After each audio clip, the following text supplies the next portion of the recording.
Jane G. Goldberg, Ph.D., is an internationally recognized psychoanalyst with a private practice in New York City and New Jersey, specializing in cancer patients as well as those afflicted with diseases of the heart, both metaphorical and literal. She is the author of 10 books. Her most well-known book, The Dark Side of Love, was received with critical acclaim. She is the owner of La Casa Day Spa, located at 41 East 20th Street, and founder of Inspirations, the Day Spa at 92nd Street, Y, and La Casa Resort Spa in Puerto Rico. Always at the forefront of holistic health movement, Dr. Goldberg's 40 years of experience has demonstrated that most physical afflictions can be cured through natural means, and most notably, a cancer diagnosis need not be a death sentence.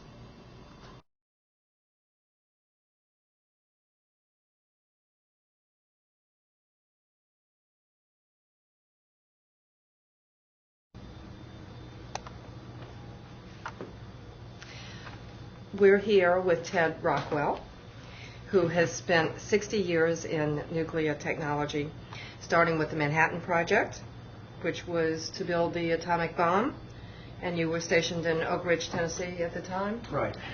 And after that, Admiral Rickover hired you out of Oak Ridge to become the technical director of the Naval Reactor Program, and that built the nuclear navy for the United States of America. You were there for 15 years, and then President Dwight Eisenhower decided that you should be part of the Atoms for Peace program. And in that program, you built the world's first atomic power station. This is who I'm speaking to today, Ted Rockwell.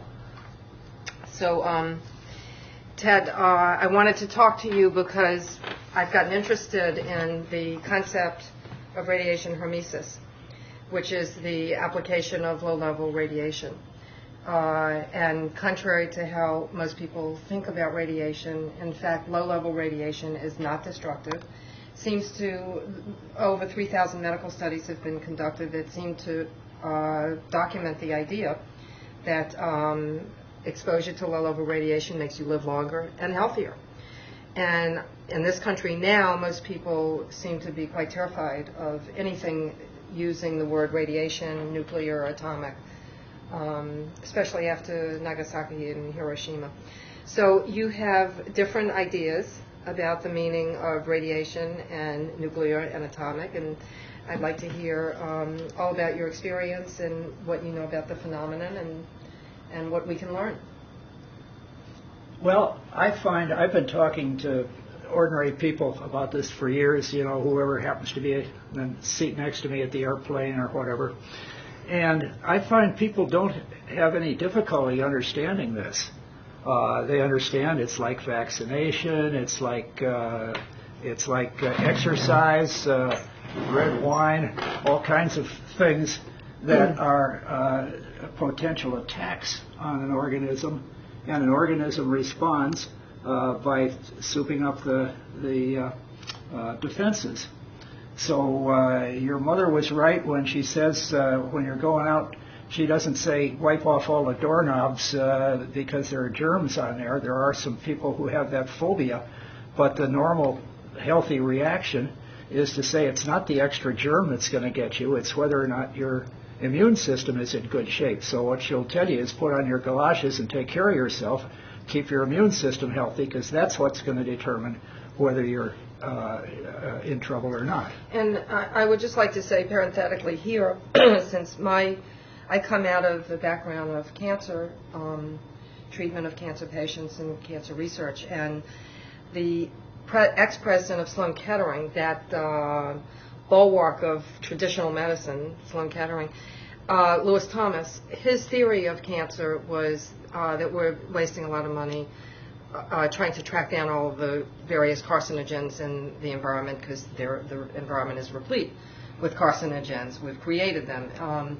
But the key is that his theory about cancer is that we all have cancer in us all the time, cancer cells, and that if the immune system is in the right shape, then the immune system just naturally takes care of whatever kind of stray cancer cells happen to be lingering around Yeah. and you're fine, and you're never And diagnosed so with cancer. it's not the radiation that is killing these germs. The radiation is stimulating the immune system, and the immune system then, which is very broad spectrum, that is, the immune system will go after anything that it perceives as a threat. And the other interesting point to know about this is that there is an actual black and white switch between the reaction of the body to low-dose radiation and of high-dose radiation. Different genomes are stimulated, different proteins are formed. There are two different processes, which is rather surprising, but there are two different things that go on. And in the low-dose radiation, you're initiating the type of response that is essentially error-free, and it's a healing response. And if you get into the high-dose radiation, then it's a survival mechanism. It's a much less effective protection, but they could pour more heat on it and make that happen.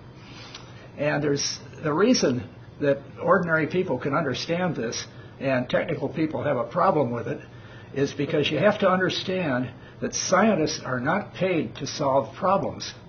Scientists, like lawyers and doctors, are paid by the hour to work on problems.